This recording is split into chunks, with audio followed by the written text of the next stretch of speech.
దేవుని పరిశుద్ధ నామానికి మహిమ కలుగును గాక. మీ అందరికీ ప్రభువు యేసు క్రీస్తు నామములో హృదయపూర్వక వందనాలు తెలియజేస్తున్నాం. ఈ దినాన్ని ఏర్పాటు చేయబడి శాంతి ర్యాలీకి తరలి వచ్చిన ప్రజానికి అందరికీ హృదయపూర్వక ధన్యవాదాలు తెలియజేస్తున్నాం. మేము కోరుకునేటువంటి ఏంటంటే ప్రవీణ్ పగడాల గారు మరణించిన దినాలైనా కూడా ప్రభుత్వం నుంచి ఒక స్పష్టత అనేటువంటిది రాలేదు. పోస్ట్ మార్టం రిపోర్ట్లో ఒక స్పష్టత, ఎలా చనిపోయారు, ఎందుకు చనిపోయారు అనే విషయం ఇప్పటి వరకు కూడా ఒక గోప్యంగా ఉంచున్నారు. ప్రభుత్వం ఎందుకు ఆలస్యం చేస్తుందో అర్థం కాని పరిస్థితులు కలుగుతున్నాయి.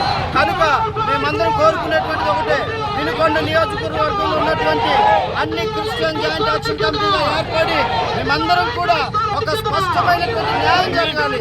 క్రైస్తవుల పక్షాన ఏ విధమైన పక్షపాత ధోరణి లేకుండా ప్రభుత్వం సమగ్రమైనటువంటి విచారణ జరిపించి దానిలో ఉన్నటువంటి ఒక విచారణ జరిపించి ఒక స్పష్టత ఇవ్వాలని ప్రభుత్వాన్ని మేము కోరుతున్నాం. పోలీసులు కూడా మీరు చేసినటువంటి ఎంక్వైరీలో ఏ విధమైన పొరపాట్లు లేకుండా చక్కగా ఈ యొక్క విచారణ జరిగించి మా అందరికీ ఒక న్యాయం చేస్తారని నమ్ముతున్నాం. ఇప్పటికీ పోలీసుల పైన ఒక నమ్మకం ఉంది, ప్రభుత్వం పైన ఒక నమ్మకం ఉంది.